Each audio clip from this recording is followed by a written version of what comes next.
Hey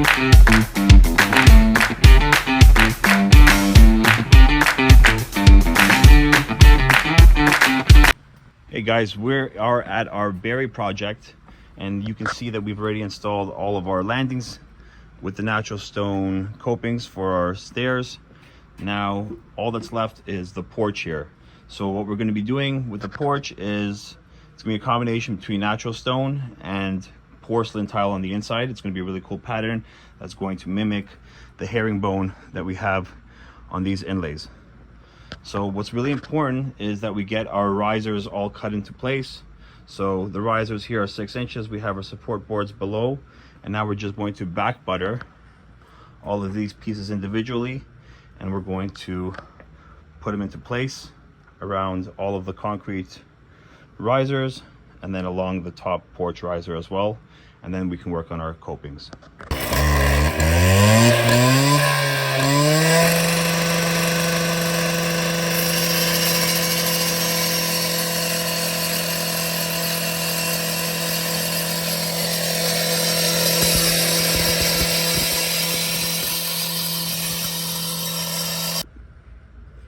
Okay guys, so we're ready to do our riser installation. So we've already cut all of these pieces out at 6 inches. We had a 24 by 24 inch slab. We've managed to cut all the risers for the front out of that one piece. So now that we've back buttered this section here, we're going to be putting them on the riser on the porch landing. So we're just going to place them in as such, and we're going to just lightly mallet it in.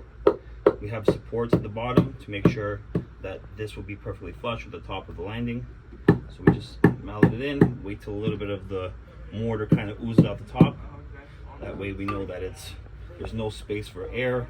I'm just gonna shove in that little bit of mortar into here. And then once we've installed all 4 of these pieces, we're gonna be using about a 1/4 inch gap in between for our grout. And then we're gonna just finish off the riser grout lines, and then we can work on our copings.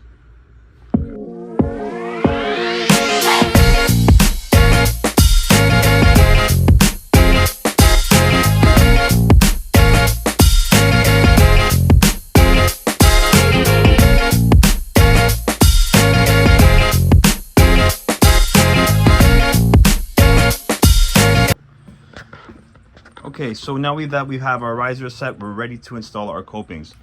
Now NST Stone, they actually do something really cool where they mimic a 2-inch natural stone coping but with only a 1-inch height differential. This is called a rebated coping. So what you see from the front is the aesthetic of a 2-inch stone, but the height wise, first of all, it saves you a lot of money on mortar, so you don't have to build up the 1-inch flagstone on the inside or the porcelain to match the height of a 2-inch, but also it reduces the height of your actual step itself. So it was really important for us to get a 6-inch step throughout. So these are all 6 inches as we go down. So if we were to put in a 2-inch stone here, we would get a 7-inch step, which is inconsistent with the rest of our entranceway.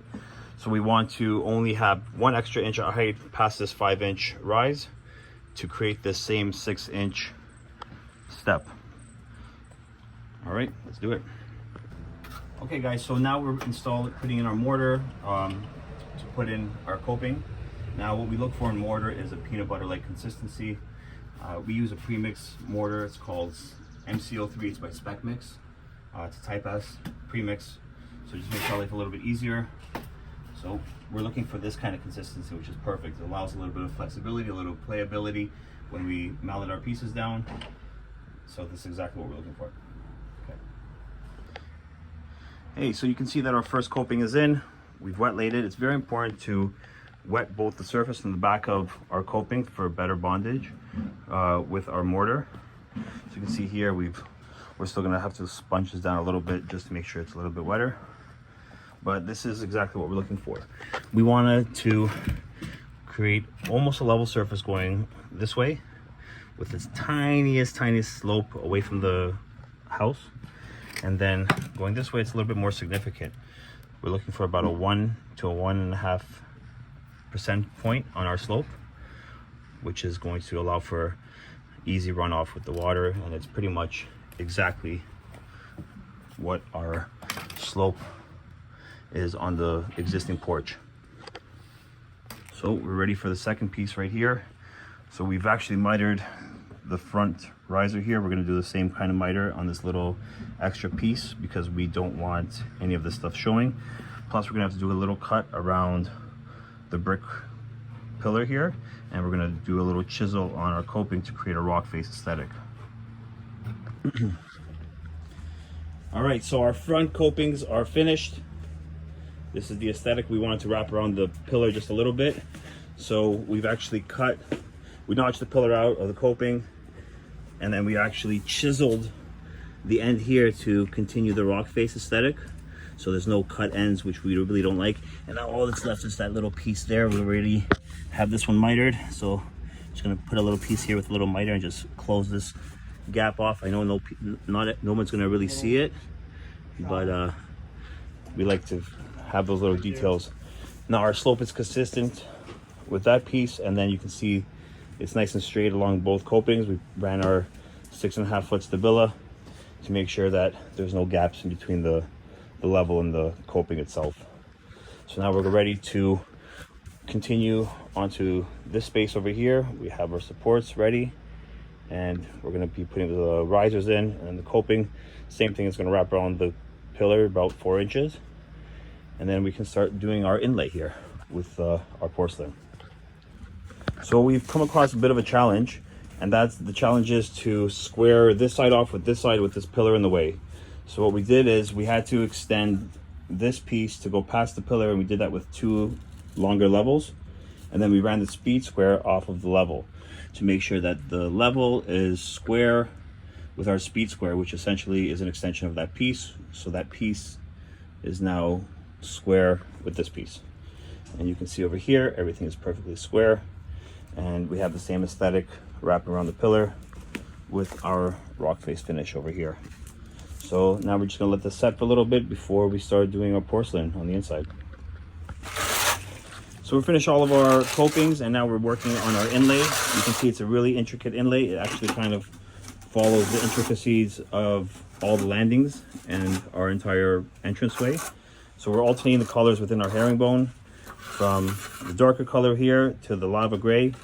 So now we're going to continue this banding across this way, and then alternating colors between the gray, the darker gray, and the lighter gray, and then continuation all the way to the end of our porch. So here we have Jose. He's doing our back buttering, and Rocco is doing our laying plus all of our grouting. So we're doing it all together, so all of our grout bonds to the mortar below it, and this is how we get a one solid concrete mix going all the way through. So we're back here. It's actually the following day because we couldn't finish up this porch landing yesterday. So this is what our installation looks like so far. We're going to continue with our black pieces over here across this way, and then continue with the whites, and then the following row we'll go back to the darker gray color, and then we're going to be doing this flagstone section just to keep it consistent on the door ledge over here, and then we're going to cut the top down about 1 inch so that we can get a thin 1 inch coping over here, and we're going to have to fabricate that ourselves. So we're going to make a rock face out of our 1 inch flagstone. So stay tuned, and you'll see this finished up in about, I don't know, 2 to 3 hours. So you can see when doing porcelain, it's very important to use the right blades. So if you don't use the right blade, you get a lot of chips at the edges. Anything that's segmented is not the correct blade for porcelain. It's not the same as natural stone. It's not the same as pavers. It's very specific in its installation methods. So the right product will always give you a better result. Okay guys, you can see that we're wrapping up this porch overlay. I just want to show you how we do the installation of each individual piece. So what we do, we build up our mortar that is sitting slightly higher than where it's supposed to be, so that when we hit this down with our mallets, we make sure to compress all the mortar to make sure that there's no air pockets in there and no water can penetrate through the grout system into our bedding. So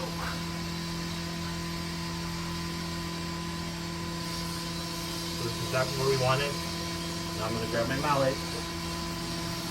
Now the thing with porcelain tile, it's very durable, so you don't have to worry about it cracking with some relatively heavy hitting. Now we want to make sure that our joints stay consistent. Now some people use spacers. We figure out a way to manage without this need for spacers, just from experience and understanding the joint widths. So we want to make sure that it's flush with all of its surrounding tile. You can see all of that mortar seeping through, and that's coming out from our base, making sure that there's no air pockets inside.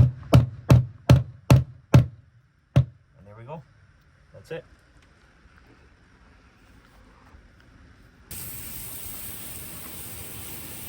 All right, so we're back the next day, and we're just giving it a quick wash. We've actually cut down the ledge to accommodate the coping over here, so that our coping will sit directly on this cut portion and it won't rise higher than the doorway itself. So now we're just going to cover this with the same flagstone that we used over here, just like that riser over there.